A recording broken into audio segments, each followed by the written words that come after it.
I'm Larry London, and this is Border Crossings. On today's show, we are joined by singer-songwriter Drea Pizziconi.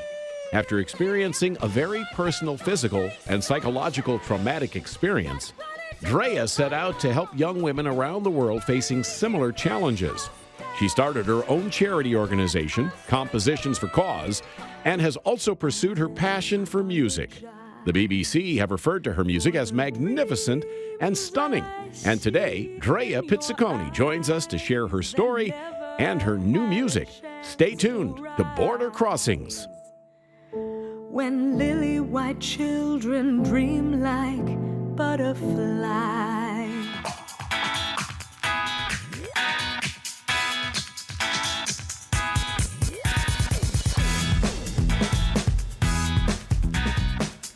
Hi, I'm Larry London. Welcome to Border Crossings. Today on our show, she's out and about touring for a brand new single that she's just released called The Land. I believe it's This Land. We'd like to welcome to Washington, D.C. and to the Voice of America, Drea Pizziconi. It's nice to have you here. Thank you. It's nice to be here. Nice to meet you in person. I've loved your music. I've listened to a number of the different singles you've released. So you've been doing this for a while. This is not a brand new venture for you. It's not a brand new venture, although it is in some ways a renaissance because I was singing my whole life, but I did take a few years off to do some social entrepreneurial work. Mm-hmm. But yeah, no, it's been a long time. And you've traveled the world for your entrepreneur stuff. Yep. And I'm very interested to hear more about that. Sure. So we can talk more about that as we go along. Sure. Now, you told me before we went on the air that you're not releasing an album just yet. Mm-hmm. You're going to go about this single by single at a time. Yeah. Is there a reason for that decision? You know, I think the industry is changing, and I think none of us have really caught up with how it's changing. But with streaming and whatnot, it's just that the whole how one goes about, sharing their art. We're still learning, and for now, it's easier to just put music out. And so, given that, and we have so much to put out, we have like a few dozen songs that have been recorded, and they don't always fit tidily into an 8 to 10 track piece. You know, there are a lot of different genre influences and whatnot. And so, what we'll probably end up doing is, as we put 5 to 7 of them out, we'll bundle them into an EP. And so we probably have about 3 EPs coming out in the next, say, 18 months. Wow. Exciting times. And you're kind of a classically trained musician. You really started with classical music. Yep. And now you've evolved into jazz, I guess is the genre. Yeah, jazz, soul, whatever. Don't put us in a box. No box. Well, here in the United States, they put you in a box, but out of the U.S., you can get away with doing anything. Exactly. But yeah, I trained classically in part so that I could do more gospel and soul and other things. I think that the classical training helps, and most of us are actually classically trained, and so I think that it's helped all of us in whatever genre, however we want to bend the sound. It just gives more versatility to have that technical training. That's great. Yeah. And you, professionally, you initially started as a jazz singer, or you started as a classical music performer? Oh, that's a good question. Well, I performed. I did a lot of community theater that was jazz and, theater. And then I did classical first. Then I went on to jazz. That's kind of a change of lanes, I guess. Yeah. And the new album or the new single, you feature Common. Well, that one came out already. So that one is running refugee song. Right. So that one came out for World Refugee Day. Not too long ago. That was just a matter of weeks. That's right. Yeah. Although it came out earlier in a previous year, but that featured Gregory Porter, Common, Keon Harold. I'm a songwriter and producer as much as a singer. And so in that song, probably features me the least, but what I'm most proud of is that I wrote it. And then I care a lot about that. Well, did you discover your writing ability or your singing ability first? Which came to you first? I think singing. It was singing. Yeah, I think the writing came from living and from traveling. So I definitely, the first part of my training, I focused more on having a voice. And then it was the time that I took off from music, because I did take a few years off. Then I thought about what I wanted to say. And then, when I went back into music, what were the stories that I needed to tell? What wasn't being told? And that's what made me a voracious songwriter. And then, and then I just was songwriting. So I was writing for others, Mm-hmm. and then realized that I needed to sing my own music. Actually, Ray helped me with that. Ray kept saying, "You better sing your own damn music," and so now that's what we're doing. Well, so let's meet all of your accompanists. The group, What do the you call band, it? the The team. accompanists? The team. No, this is The like team? this is the band. The yeah, A-team? The A-team. That's right. Yeah.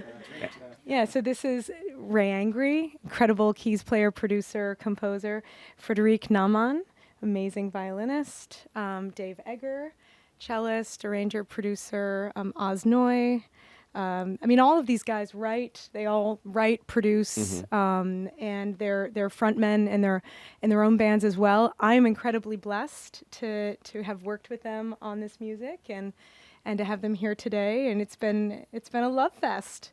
We get along really well. Wow. Well, we're ready for some music. If you wouldn't mind performing something live. Great, We'd love thanks. to We'll hear start with something. This Land. This Land. Okay.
Can this land be changed to set us all free?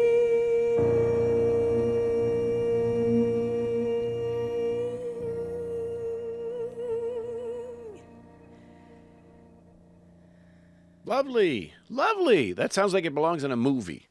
I'm listening to that. I'm thinking there's a movie with that song. That's a good omen. It is. That's what I'm seeing in my head. Drea Pizziconi's here, and we're talking music and your tour. And you said social media has been a big thing for you. You've been with all these different charity organizations that you've created and founded. And I'm looking over this list. You have so many. There's the Compositions for a Cause, and the Girls First Finance, and the Christie Company.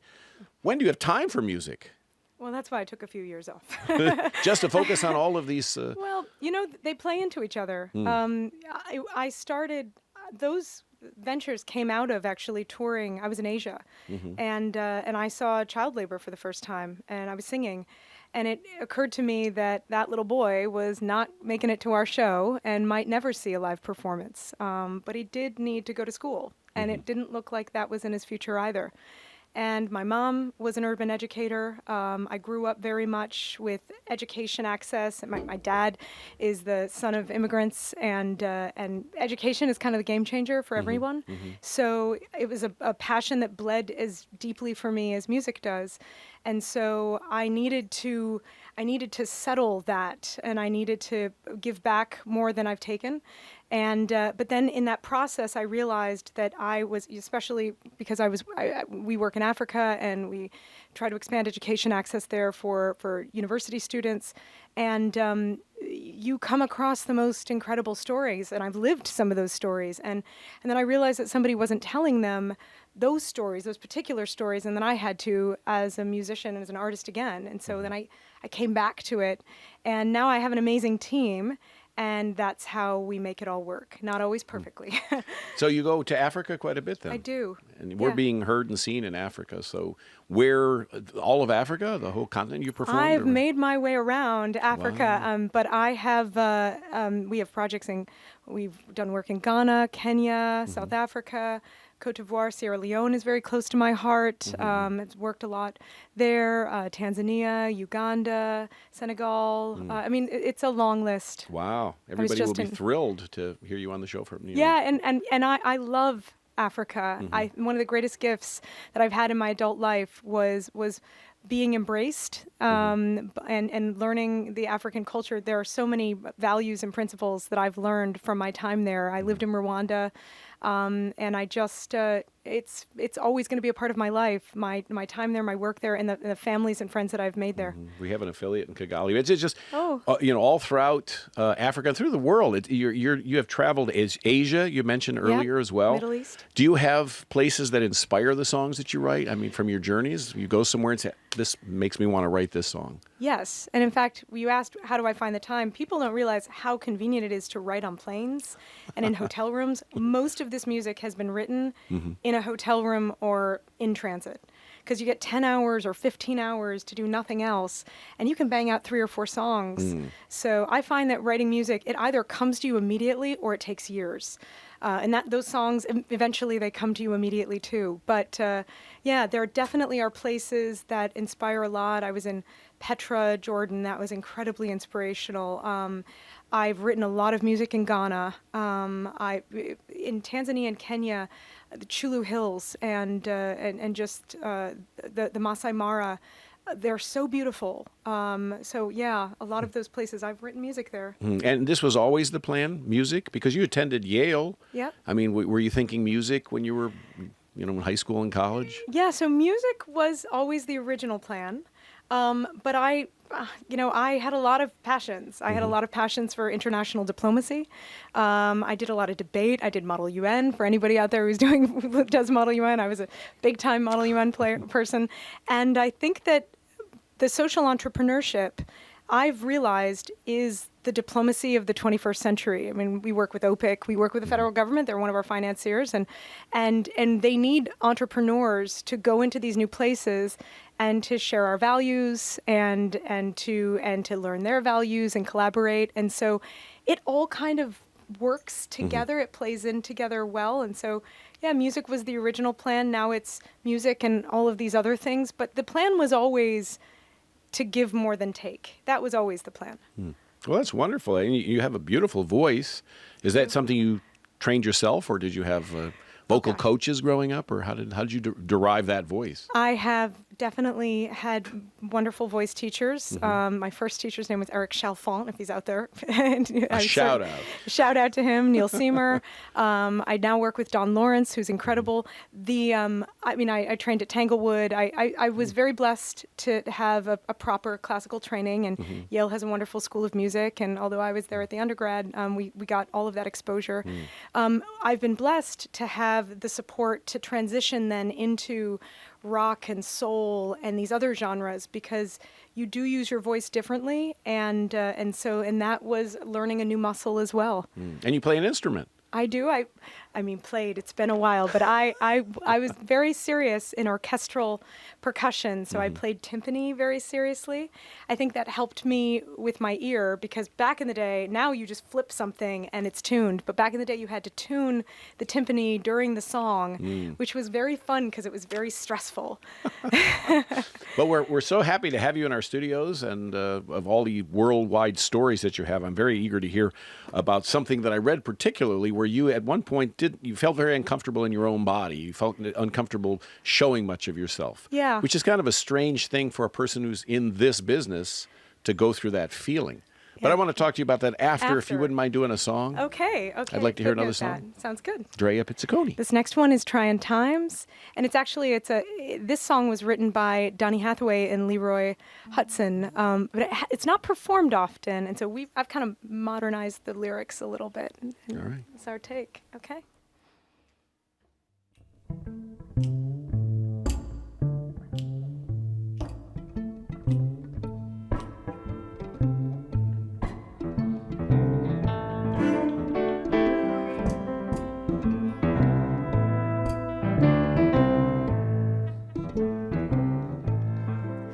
Trying times, what the world is talking about. You got confusion all over the land. Father against daughter, husband against wife. The whole thing is getting out of hand. But maybe folks wouldn't have to suffer if there were just more love for your mother. But these are trying times, can't get them off my mind. You got the liars and the cheaters, they'll just fill the court with clowns. A whole lot of things that's wrong in this here capital town, but I don't understand it. In fact, I'm perfectly confused that nobody gets when you do unto others. You'll be damned how they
People always talking about man's inhumanity in a man. But what you gonna do to make this a better land? Just read Twitter, turn on your TV, you see a whole lot of demonstrations for equality. But then people wouldn't have to suffer if there were just more love. These trying times, trying times.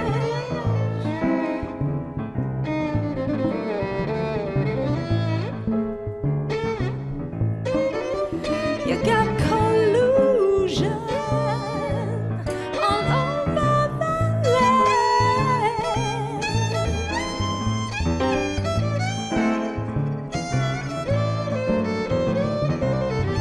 Brother, can you spare a dime? Or I'll just change the channel before I lose my mind.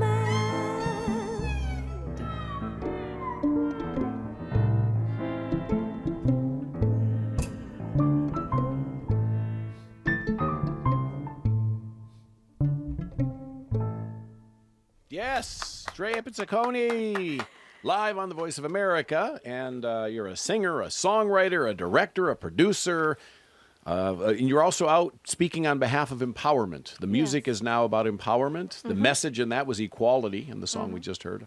So, I mean, it's great that you're using this platform that you have for such an important cause. It's such a very important time in the world and in our country. Yeah. So, I mean, and you had spoken about, we talked about it before you started the song, there was a time that you just kind of weren't, you were kind of shy and you didn't want to be exposed and be out seen. So how does somebody get through that?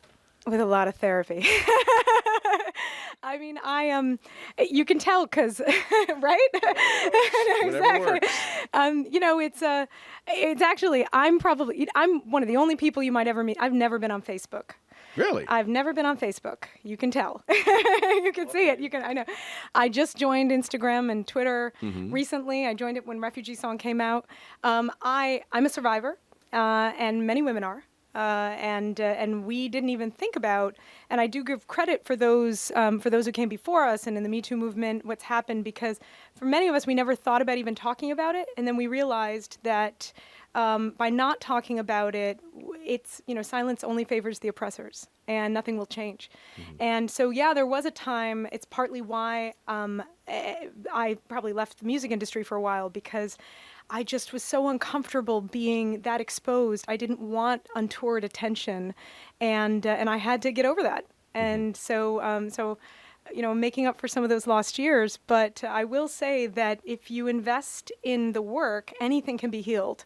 And I know you're broadcast in 100 countries, and there are a lot of places where girls are not encouraged to speak up. And we released a song with Maimouna Yussef back in May called "Let Us Dance," and that song is about the importance of speaking up. And the first part of healing is breathing it and releasing it, and being proud of yourself, and not letting that story that you're holding on to or those stories become toxic inside of you. And so part of this is through leading by example, starting with myself, so that I can encourage others to do the same and to heal. It's interesting that you would have felt that way for somebody who's got a background in the debate world and things like that, where you're out there very exposed. But you say you're a survivor. Can you elaborate? Because our audience will say survivor of what? Sure. I'm a survivor of assault. I'm a survivor of sexual assault.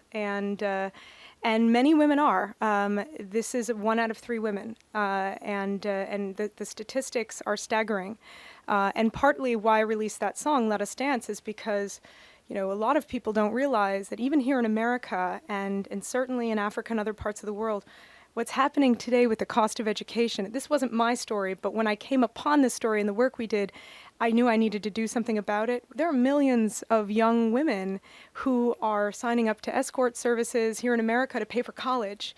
In Africa, it's very difficult to get through college with your dignity. We did one survey, and 90% of girls said that at least one professor was pressuring them for sex for grades.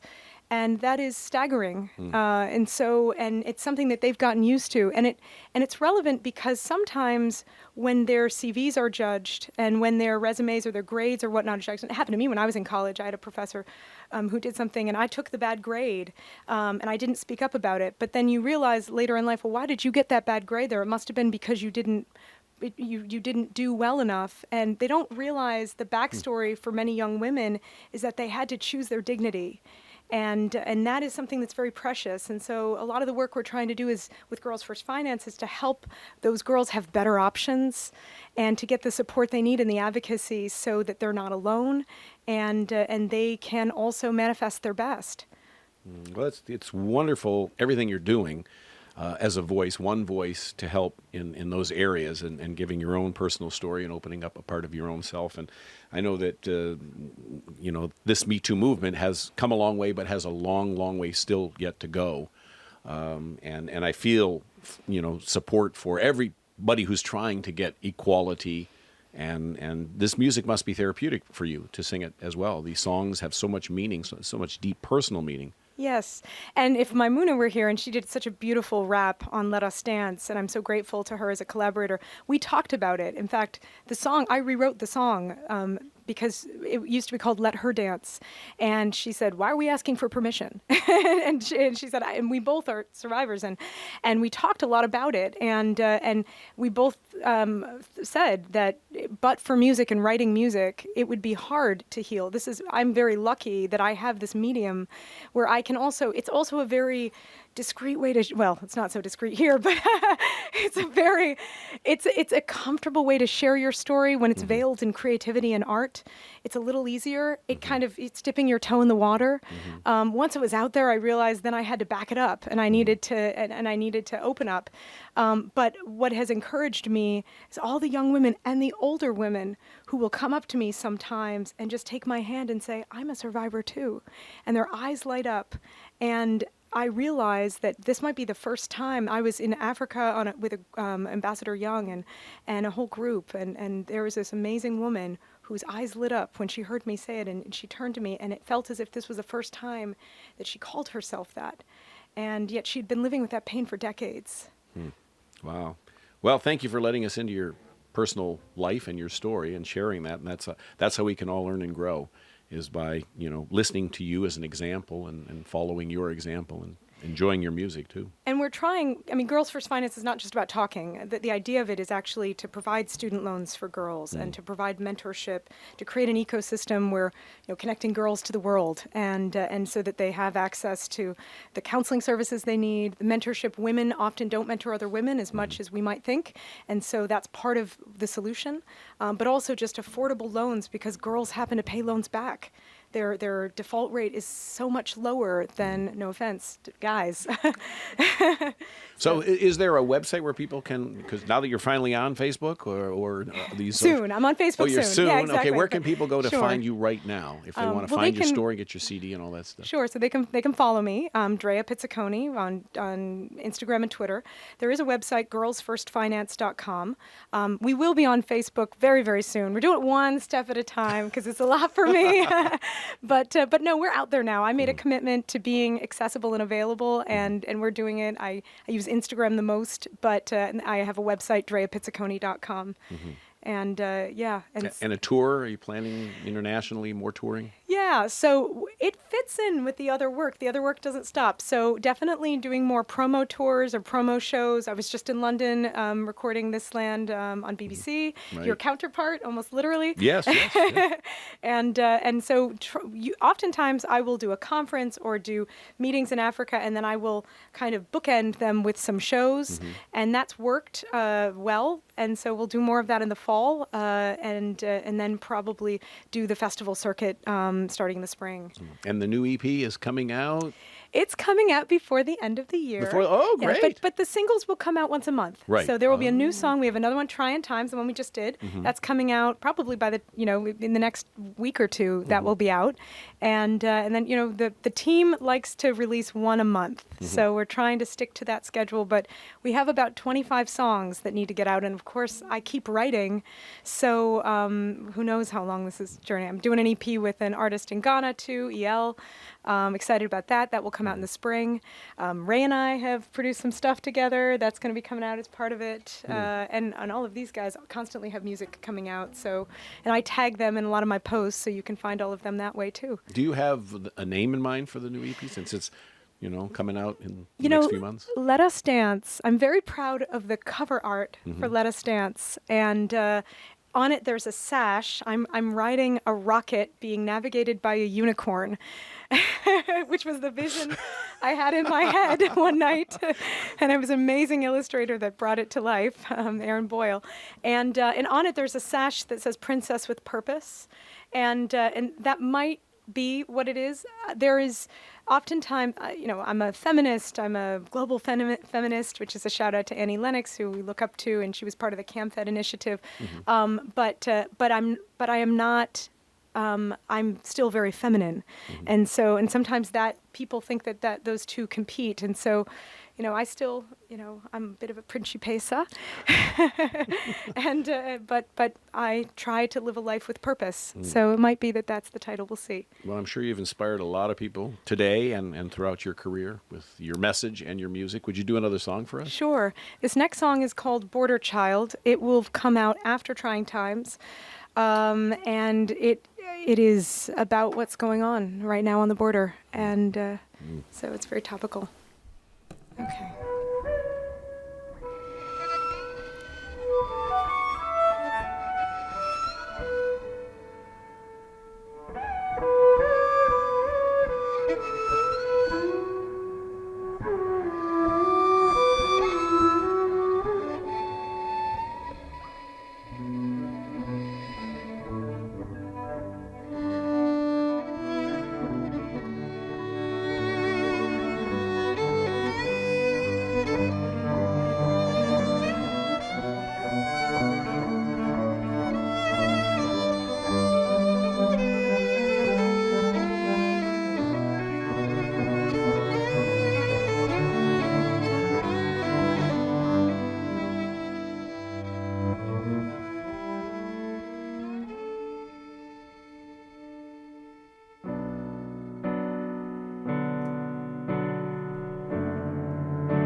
Sweet little brown-eyed girl, they made you walk alone by willow. Sweet little innocent child, they didn't know how divine you were. 2 years ago, you were born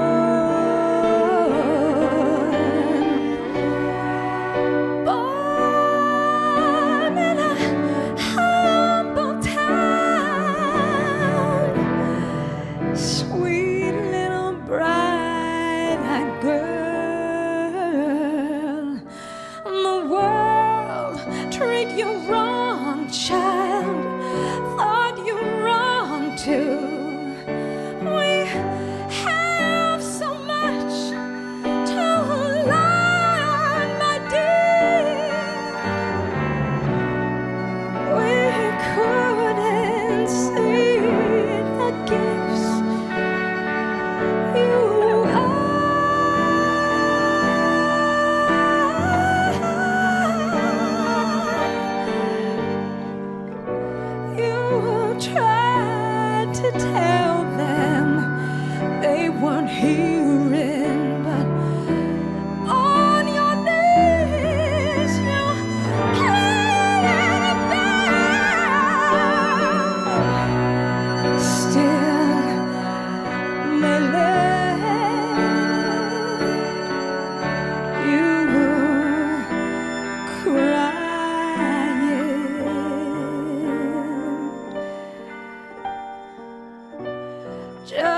seem like we can't do right. Look how we treated you, but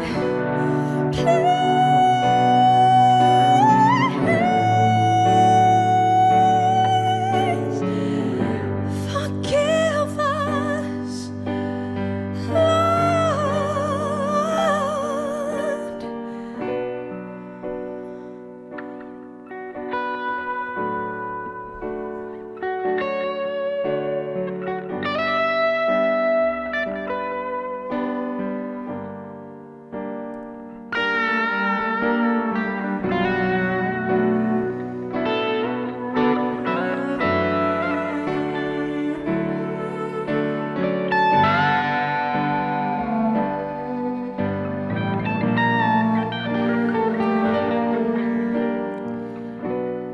Sweet little precious girl, born so bright and pure.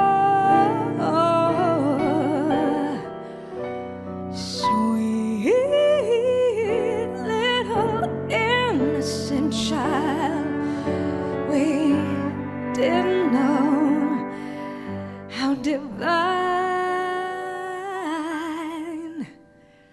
you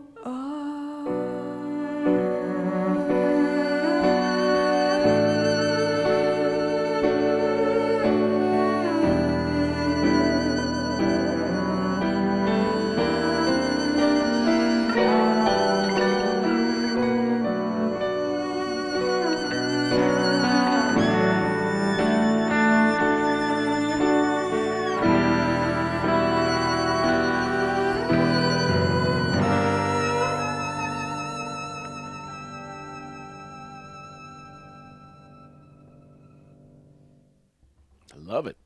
That is wonderful. Absolutely wonderful. Drea Pizziconi, thank you for being on our show. Thank you so much for having us. It's a pleasure to meet you, and I've really enjoyed your story, and what you stand for is wonderful and inspiring to so many. So thank you for sharing it. Thank you. Hopefully you'll come back again the next time you're in D.C. Would love When it. you put out the EP, That's right. come back and visit us. Drea Pizziconi is our guest today, and you have been watching Border Crossings.